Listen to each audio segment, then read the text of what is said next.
Hello everyone guys, कैसे हैं आप लोग। उम्मीद करता हूं सब बढ़िया होंगे। सो गाइस, इन्वेस्टो प्राइड के एक ब्रांड न्यू वीडियो में आप लोगों का फिर से स्वागत है। एंड गाइस, आज के इस वीडियो में हम लोग बात करने वाले हैं 4 ऐसे म्यूचुअल फंड्स के बारे में जो कि साल 2025 में आपके लिए लमसम इन्वेस्टमेंट करने के लिए काफी शानदार हो सकता है। जी हाँ दोस्तों, आपने बिल्कुल सही सुना। हम लोग बात करेंगे 4 ऐसे म्यूचुअल फंड्स के बारे में जिसमें अगर आप साल 2025 में लमसम करते हैं तो आने वाले 15 से 18 सालों में आपको बेहद ही शानदार तरीके से पैसे बन के आ सकता है। और गाइस, इन 4 फंड्स को हमने सेलेक्ट करने के लिए 8 फंड को इंक्लूड किया है एंड कंपैरिजन किया है। एंड आउट ऑफ दैट हमने अल्टीमेटली 4 वो म्यूचुअल फंड सेलेक्ट किया है जो कि आपके लिए काफी शानदार हो सकता है। और गाइस, एक बात मैं आप सभी को बता दूं कि ये चारों ही म्यूचुअल फंड्स काफी हाई रिस्की होने वाला है। तो अगर आप एक ऐसे इन्वेस्टर है जो कि ज्यादा रिस्क लेना चाहते हैं, तभी आप जाके इन चारों म्यूचुअल फंड्स को कंसीडर करें अपने लमसम इन्वेस्टमेंट के लिए। वहीं गाइस, अगर आपके मन में कोई डाउट है या फिर कोई क्वेश्चन है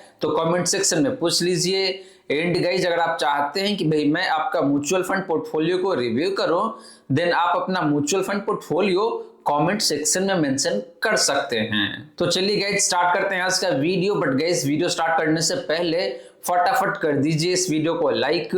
एंड फ्रेंड्स, आपने चैनल को अभी तक सब्सक्राइब नहीं किया हुआ है देन प्लीज सब्सक्राइब कीजिए चैनल को। साथ के साथ गाइस, नोटिफिकेशन बेल ऑन करके ऑल पे क्लिक कर लीजिएगा ताकि जब भी इस चैनल पे वीडियो लेके आऊंगा सारे ही वीडियो का नोटिफिकेशन आपको मिलता रहेगा। तो फ्रेंड्स, जैसे मैंने आपको बताया कि भाई हम लोग बात करने वाले हैं 4 ऐसे म्यूचुअल फंड्स के बारे में जो कि लमसम के लिए काफी शानदार हो सकता है। तो गाइस, इसके लिए हम लोग सबसे पहले बात करेंगे तो ऐसे large cap index mutual fund के बारे में जो कि आपको अगले 15 से 18 सालों में बेहद ही शानदार तरीके से पैसे बना के दे सकता है। तो गाइस, सबसे पहले बात करें लार्ज कैप इंडेक्स फंड के बारे में, तो यहाँ पे हम लोगों ने 2 फंड चूज करा हुआ है इस कैटेगरी से। पहला फंड है आपका ICICI prudential Nifty next 50 fund.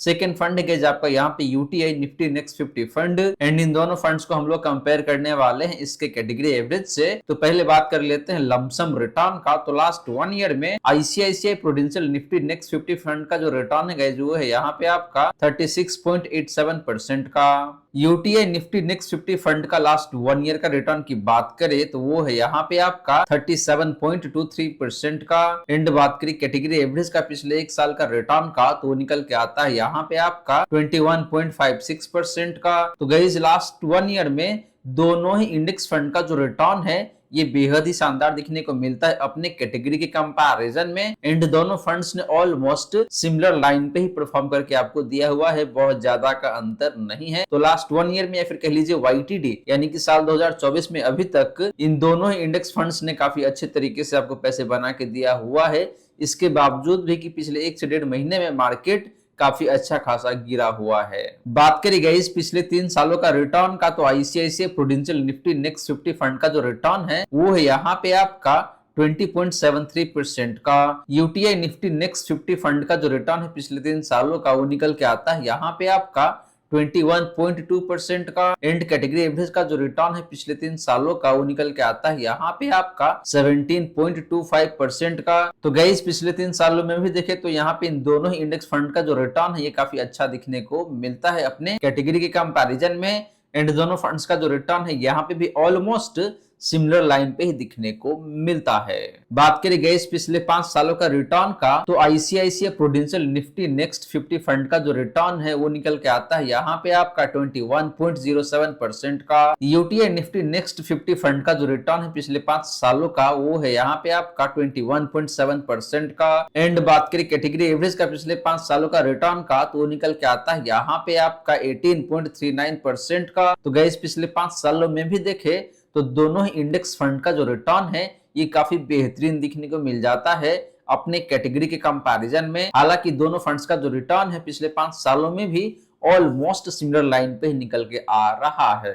वहीं गाइस, बात करें इन दोनों ही फंड्स का डिफरेंट रिस्क रेशियोज का तो पहले बात कर लेते हैं आपका स्टैंडर्ड डिवीजन का, यानी कि कौन सा फंड कितना ज्यादा वोलाटाइल है अपने कैटेगरी के कंपैरिजन में। तो बात करें पहला फंड यानी कि ICICI prudential Nifty next 50 fund का स्टैंडर्ड डिवीजन का तो वो निकल के आता है यहाँ पे आपका 17.96 का। यूटीआई निफ्टी नेक्स्ट 50 फंड का जो स्टैंडर्ड डिवीजन है वो निकल के आता है यहाँ पे आपका 17.96 का ही। एंड कैटेगरी एवरेज का जो स्टैंडर्ड डिवीजन है वो निकल के आता है यहाँ पे आपका 13.66 का। तो गाइस स्टैंडर्ड डिवीजन के मामले में देखें तो यहाँ पे दोनों ही फंड्स सेम ही दिखने को मिलता है, दोनों फंड की जो वोलाटिलिटी है सेम ही दिखने को मिल रहा है एंड अपने कैटेगरी एवरेज से ज्यादा है। तो गाइस ये दोनों ही इंडेक्स फंड आपको रिटर्न बेहतर बना के देता है, तो यहाँ पे वोलाटिलिटी भी ज्यादा है। बात करें गाइस शार्प रेशियो का, तो ICICI prudential Nifty next 50 fund का जो शार्प रेशियो है वो निकल के आता है यहाँ पे आपका 0.75 का। यूटीआई निफ्टी नेक्स्ट 50 फंड का जो शार्प रेशियो है वो है यहाँ पे आपका 0.77 का। एंड कैटेगरी एवरेज का जो शार्प रेशियो है जो निकल के आता है यहाँ पे आपका 0.73 का। तो गाइस शार्प रेशियो के मामले में देखें तो दोनों इंडेक्स फंड का जो शार्प रेशियो है ऑलमोस्ट सिमिलर लाइन पे है एंड अपना जो कैटेगरी एवरेज है उसके आसपास में ही दिखने को मिलता है। तो यहाँ से यही पता चलता है कि इन दोनों इंडेक्स फंड का जो रिटर्न है अपने रिस्क के अकॉर्डिंग ठीक ही दिखने को मिलता है, खराब नहीं रहता है। एंड लास्टली बात करें गाइस अल्फा का, तो ICICI prudential Nifty next 50 fund का जो अल्फा है वो है यहाँ पे आपका 1.91% का। यूटीआई निफ्टी नेक्स्ट 50 फंड का अल्फा की बात करें तो वो निकल के आता है यहाँ पे आपका 2.3% का। एंड बात करें कैटेगरी एवरेज का अल्फा का तो वो निकल के आता है यहाँ पे आपका 0.65% का। तो गाइस अल्फा भी देखिए तो इन दोनों ही फंड्स का काफी अच्छा दिखने को मिल रहा है अपने कैटेगरी एवरेज के कंपैरिजन में। एंड जो यूटीआई निफ्टी नेक्स्ट 50 फंड है इसका अल्फा कंपैरेटिवली बेहतर दिखने को मिलता है ICICI prudential Nifty next 50 fund के कंपैरिजन में। तो गाइस ये रही बात आपका इन दोनों ही इंडेक्स फंड का लमसम रिटर्न का एंड डिफरेंट रिस्क रेशियोज का। और गाइस यहाँ पे देखें तो ओवरऑल दोनों ही फंड्स का जो परफॉर्मेंस है ऑलमोस्ट सिमिलर लाइन पे दिखने को मिलता है एंड रिस्क रेशियोज भी देखें तो मोटा मोटी सिमिलर लाइन पे दिखने को मिलता है, बहुत ज्यादा का अंतर नहीं है। तो यहाँ पे मेरा ओपिनियन ये है कि भाई आप इन दोनों में से किसी एक फंड को चूज करके चल सकते हैं, लेकिन गाइस ध्यान रहे ये दोनों फंड अपने कैटेगरी में काफी हाई रिस्की होने वाला है। आप चलिए गाइस बात कर लेते हैं तो ऐसे ही फ्लेक्सी कैप म्यूचुअल फंड्स के बारे में जो कि आपके लिए बेहद ही शानदार हो सकता है। तो गाइस बात करें फ्लेक्सी कैप फंड्स का, तो यहाँ पे दो फंड है आपके लिए, HDFC flexi cap fund, GM flexi cap fund. And in दोनों फंड्स को हम लोग कंपेयर करेंगे इसके कैटेगरी एवरेज से। तो पहले बात कर लेते हैं लमसम रिटर्न का, तो लास्ट 1 ईयर या फिर कह लीजिए YTD साल 2024 में एचडीएफसी फ्लेक्सी का फंड का जो रिटर्न है वो है यहाँ पे आपका 28.06% का। जेएम फ्लेक्सी का फंड का साल 2024 का रिटर्न की बात करें तो वो निकल के आता है यहाँ पे आपका 39.32% का। एंड बात करें कैटेगरी एवरेज का पिछले एक साल या फिर साल 2024 का रिटर्न का तो वो है यहाँ पे आपका 25% के आसपास में। तो गाइस पिछले एक साल में या फिर साल 2024 में दोनों ही फ्लेक्सी का फंड्स का रिटर्न अपने कैटेगरी एवरेज से बेहतर दिखने को मिलता है। लेकिन बात करें इन दोनों में से एक बेहतरीन फंड का जिसका रिटर्न साल 2024 में काफी शानदार है, तो फंड यहाँ पे आपके लिए जेएम फ्लेक्सी का फंड। गाइस बात करें गाइस पिछले 3 सालों का रिटर्न का, तो एचडीएफसी फ्लेक्सी का फंड का जो रिटर्न है पिछले 3 सालों का वो है यहाँ पे आपका 26.83% का। जेएम फ्लेक्सी का फंड का पिछले 3 सालों का रिटर्न की बात करें तो वो निकल के आता है यहाँ पे आपका 30.22% का। एंड बात करें कैटेगरी एवरेज का पिछले 3 सालों का रिटर्न का तो वो निकल के आता है यहाँ पे आपका मोटा मोटी 19% के आसपास में। तो गाइस पिछले 3 सालों में भी दोनों ही फ्लेक्सी का फंड्स का जो रिटर्न है अपने कैटेगरी एवरेज से काफी शानदार दिखने को मिलता है। स्पेशली बात करें जेएम फ्लेक्सी का फंड का तो इसका रिटर्न काफी शानदार है। बात करें गाइस पिछले 5 सालों का रिटर्न का, तो एचडीएफसी फ्लेक्सी का फंड का जो रिटर्न है पिछले 5 सालों का वो निकल के आता है यहाँ पे आपका 24.72% का। जेएम फ्लेक्सी का फंड का पिछले 5 सालों का रिटर्न की बात करें तो वो निकल के आता है यहाँ पे आपका 26.96% का। एंड बात करें कैटेगरी एवरेज का पिछले 5 सालों का रिटर्न का तो वो निकल के आता है यहाँ पे आपका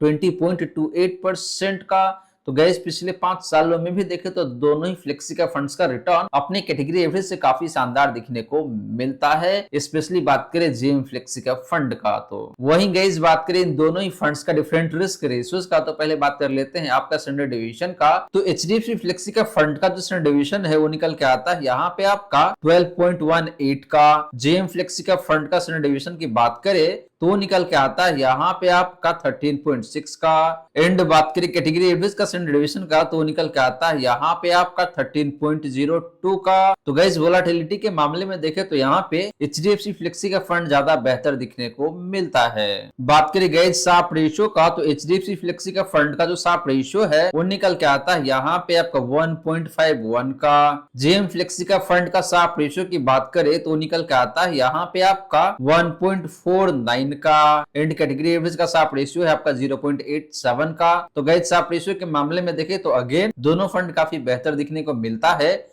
अपनी कैटेगरी एवरेज के कंपैरिजन में, और दोनों फंड का Sharpe ratio almost similar line पे ही दिखने को मिल रहा है। लास्टली बात करी गई अल्फा का, तो एचडीएफसी फ्लेक्सी का फंड का जो अल्फा है वो निकल के आता है यहाँ पे आपका 9.18% का। जेएम फ्लेक्सी का फंड का अल्फा की बात करें तो निकल के आता है यहाँ पे आपका 10.42% का। एंड बात करें कैटेगरी एवरेज का अल्फा का तो निकल के आ रहा है यहाँ पे आपका 1.55% का। तो गाइस दोनों फंड्स का अल्फा भी काफी शानदार दिखने को मिलता है, स्पेशली बात करें जेएम फ्लेक्सी का फंड का। तो गाइस ये रही सारी की सारी बातें इन दोनों ही फ्लेक्सी का फंड्स का लमसम रिटर्न का एंड डिफरेंट रिस्क रेशियोज का। और गाइस यहाँ पे देखें तो ओवरऑल दोनों ही फंड्स अपने अपने जगह पे काफी शानदार है। हालांकि एचडीएफसी फ्लेक्सी का फंड थोड़ा सा कम रिस्क लेता है एंड आपको रिटर्न बेटर जनरेट करके देता है। वहीं अगर आप एक ऐसे इन्वेस्टर जो कि रिस्क थोड़ा सा ज्यादा ले सकते हैं एंड रिटर्न भी ज्यादा एक्सपेक्ट कर रहे हैं, इन दैट केस आपके लिए जेएम फ्लेक्सी का फंड यहाँ पे काफी शानदार हो सकता है। अब चलिए गाइस बात कर लेते हैं ऐसे ही दो मिड कैप म्यूचुअल फंड्स के बारे में जो कि आपको अगले 15 से 20 सालों में बेहद ही शानदार तरीके से पैसे बना के दे सकता है। तो गाइस मिड कैप कैटेगरी से हम लोग बात करने वाले हैं Motilal Oswal mid cap fund and Nippon growth fund के बारे में। एंड इन दोनों फंड्स को हम लोग कंपेयर करेंगे इसके कैटेगरी एवरेज से। तो पहले बात कर लेते हैं लमसम रिटर्न का। तो लमसम के केस में देखें तो साल 2024 में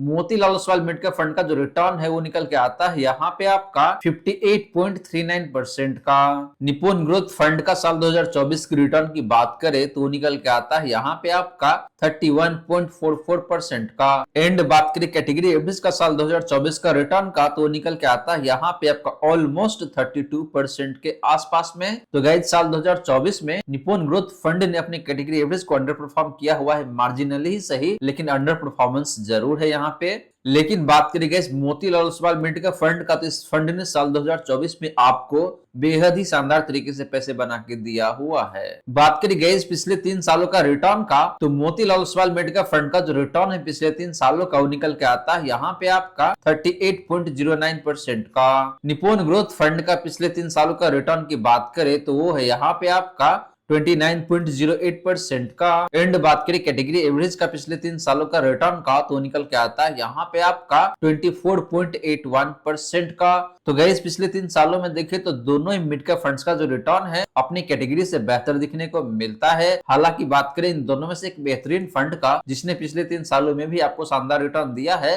तो वो फंड यहाँ पे आपके लिए again Motilal Oswal mid cap fund. Guys बात करें गाइस पिछले 5 सालों का रिटर्न का, तो Motilal Oswal mid cap fund का जो रिटर्न है पिछले 5 सालों का वो निकल के आता है यहाँ पे आपका 35.16% का। निप्पॉन ग्रोथ फंड का पिछले 5 सालों का रिटर्न की बात करें तो निकल के आता है यहाँ पे आपका 31.24% का। एंड बात करें कैटेगरी एवरेज का पिछले 5 सालों का रिटर्न का तो निकल के आता है यहाँ पे आपका 28.6% का। तो गाइस पिछले 5 सालों में भी देखे तो इन दोनों ही मिड कैप फंड्स का जो रिटर्न है अपने कैटेगरी से बेहतर दिखने को मिलता है। लेकिन बात करेगा जी इन दोनों में से एक बेहतरीन फंड का, तो यहाँ पे Motilal Oswal mid cap fund का रिटर्न पिछले 5 सालों में भी काफी शानदार है। वहीं बात करेगी जी इन दोनों ही मिड कैप फंड्स का डिफरेंट रिस्क रेशियोज का, तो पहले बात कर लेते हैं स्टैंडर्ड डेविएशन का। तो Motilal Oswal mid cap fund का जो स्टैंडर्ड डेविएशन है वो निकल के आता है यहाँ पे आपका 15.46 का। निप्पॉन ग्रोथ फंड का स्टैंडर्ड डेविएशन की बात करें तो वो है यहाँ पे आपका 14.37 का। एंड बात करें कैटेगरी का स्टैंडर्ड डेविएशन का तो निकल के आता है यहाँ पे आपका 14.68 का। तो गाइस स्टैंडर्ड डेविएशन के मामले में देखें तो यहाँ पे निप्पॉन ग्रोथ फंड बेहतर दिखने को मिलता है। बात करें गाइस साप रेशियो का, तो Motilal Oswal mid cap fund का जो साप रेशियो है वो निकल के आता है यहाँ पे आपका 1.75 का।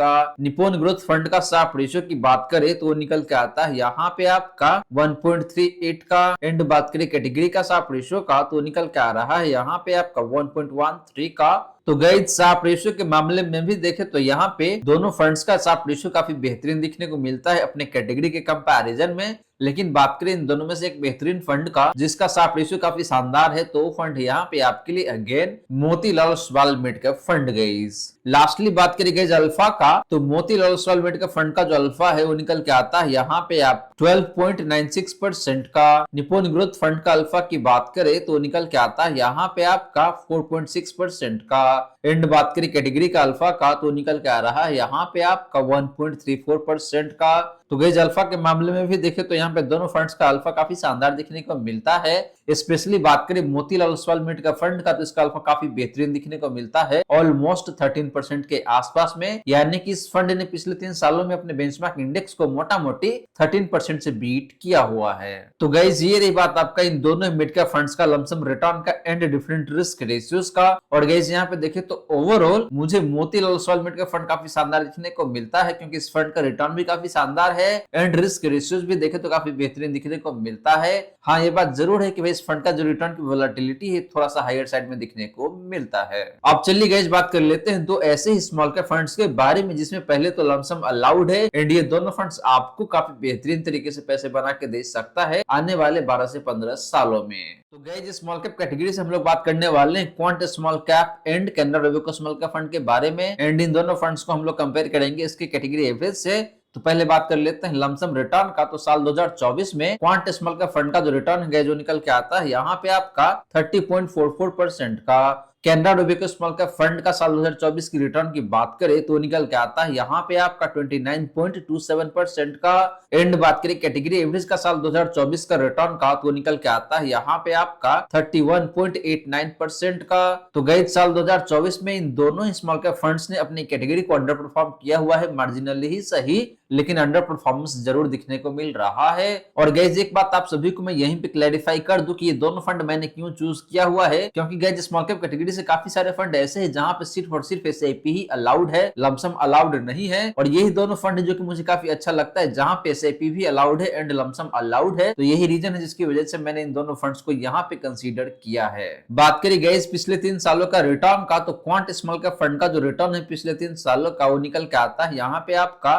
30.57% का। Canara Robeco small cap fund का पिछले 3 सालों का रिटर्न की बात करें तो निकल के आता है यहाँ पे आपका 25.37% का। एंड बात करें कैटेगरी एवरेज का पिछले 3 सालों का रिटर्न का तो निकल के आता है यहाँ पे आपका 25.75% का। तो गाइस पिछले 3 सालों में देखे तो यहाँ पे दोनों ही स्मॉल कैप फंड्स का रिटर्न देखे तो वैसे काफी अच्छा ही दिखने को मिल रहा है एंड अपने कैटेगरी के आसपास में ही है या फिर उससे बेहतर है। लेकिन बात करी गई जिन दोनों में से एक बेहतरीन फंड का जिसका रिटर्न पिछले 3 सालों में काफी शानदार है तो वो फंड है यहाँ पे आपके लिए क्वांट स्मॉल कैप फंड। बात करी गई पिछले 5 सालों का रिटर्न का तो क्वांट स्मॉल कैप फंड का जो रिटर्न है पिछले 5 सालों का वो निकल के आता है यहाँ पे आपका 48.79% का। Canara Robeco small cap fund का पिछले 5 सालों का रिटर्न की बात करें तो निकल के आता है यहाँ पे आपका 36.9% का। एंड बात करें कैटेगरी एवरेज का पिछले 5 सालों का रिटर्न का तो निकल के आता है यहाँ पे आपका 33.84% का। तो गाइस पिछले 5 सालों में देखे तो दोनों फंड्स ने अपने कैटेगरी एवरेज को काफी अच्छे खासे मार्जिन से बीट किया हुआ है। स्पेशली बात करें क्वांट स्मॉल कैप फंड का तो इसका रिटर्न पिछले 5 सालों में बेहद ही शानदार दिखने को मिल जाता है, मोटा मोटी 48 से लेके 49% के आसपास में। वहीं बात करी गई जिन दोनों ही फंड्स का डिफरेंट रिस्क रेशियोज का तो पहले बात कर लेते हैं स्टैंडर्ड डेविएशन का। तो क्वांट स्मॉल कैप फंड का जो स्टैंडर्ड डेविएशन है वो निकल के आता है यहाँ पे आपका 17.41 का। Canara Robeco small cap fund का स्टैंडर्ड डेविएशन की बात करें तो निकल के आता है यहाँ पे आपका 13.9 का। एंड बात करें कैटेगरी एवरेज का स्टैंडर्ड डेविएशन का तो निकल के आ रहा है यहाँ पे आपका 15.33 का। तो गाइस स्टैंडर्ड डेविएशन के मामले में देखें तो यहाँ पे Canara Robeco small cap fund काफी बेहतर दिखने को मिलता है। बात करें गाइस शार्प रेशियो का तो क्वांट स्मॉल कैप फंड का जो शार्प रेशियो है वो निकल के आता है यहाँ पे आपका 1.29 का। Canara Robeco small cap fund का शार्प रेशियो की बात करें तो निकल के आता है यहाँ पे आपका 1.22 का। एंड बात करें कैटेगरी का शार्प रेशियो का तो निकल के आ रहा है यहाँ पे आपका 1.15 का। तो गाइस शार्प रेशियो के मामले में दोनों ही फंड्स अपने कैटेगरी से बेहतर दिखने को मिलता है। स्पेशली बात करें क्वांट स्मॉल कैप फंड का तो इसका शार्प रेशियो थोड़ा सा बेहतर दिखने को मिल रहा है। लास्टली बात करी गई अल्फा का तो क्वांट स्मॉल कैप फंड का जो अल्फा है वो निकल के आ रहा है यहाँ पे आपका 5.94% का। Canara Robeco small cap fund का अल्फा की बात करें तो निकल के आ रहा है यहाँ पे आपका 3.96% का। एंड बात करें कैटेगरी एवरेज का अल्फा का तो निकल के आ रहा है यहाँ पे आपका 3.1% के आसपास में। तो गाइस अल्फा के मामले में भी देखें तो दोनों ही स्मॉल कैप फंड्स का जो नंबर है बेहतर दिखने को मिलता है अपने कैटेगरी एवरेज से। हालांकि बात करें इन दोनों में से एक बेहतरीन फंड का तो क्वांट स्मॉल कैप फंड का जो अल्फा है ये कंपैरेटिवली बेहतर दिखने को मिल रहा है। तो गाइस ये रही बात आपका इन दोनों ही स्मॉल कैप फंड्स का लमसम रिटर्न का एंड डिफरेंट रिस्क रेशियोज का। और गाइस यहाँ पे देखें तो overall quant small cap fund मुझे ज्यादा बेहतर दिखने को मिलता है, क्योंकि इस फंड का रिटर्न भी देखे तो अक्रॉस द टाइम फ्रेम काफी शानदार शानदार है। एंड रिस्क रेशियोज भी देखें तो बेहतर दिखने को मिलता है बारिंग स्टैंडर्ड डेविएशन, जो कि थोड़ा सा हाइट साइड में दिखने को मिलता है, यानी कि ये फंड आपको रिटर्न भी ज्यादा बना के देगा, तो यहाँ पे रिस्क भी काफी ज्यादा होने वाला है। तो गाइज ये रही सारी की सारी बातें जो हमने किया आज के इस वीडियो में। और गाइज आशा करता हूं जितनी भी बातें मैंने बताने की कोशिश किया है सारी की सारी बातें आपको समझ में आ गया होगा। मन में अगर कोई डाउट है या फिर कोई क्वेश्चन है तो कमेंट सेक्शन में पूछ लीजिए। वहीं गाइस वीडियो अच्छी लगी हो या फिर वीडियो थोड़ा सा भी हेल्पफुल हो आप सभी को, देन प्लीज वीडियो को लाइक करके अप्रिशिएट करें। एंड गाइस आपने चैनल को अभी तक सब्सक्राइब नहीं किया हुआ है देन प्लीज सब्सक्राइब कीजिए चैनल को। साथ के साथ गाइस नोटिफिकेशन बेल ऑन करके ऑल पे क्लिक कर लीजिएगा, ताकि जब भी इस चैनल पे वीडियो लेके आऊंगा सारे ही वीडियो का नोटिफिकेशन आपको मिलता रहेगा।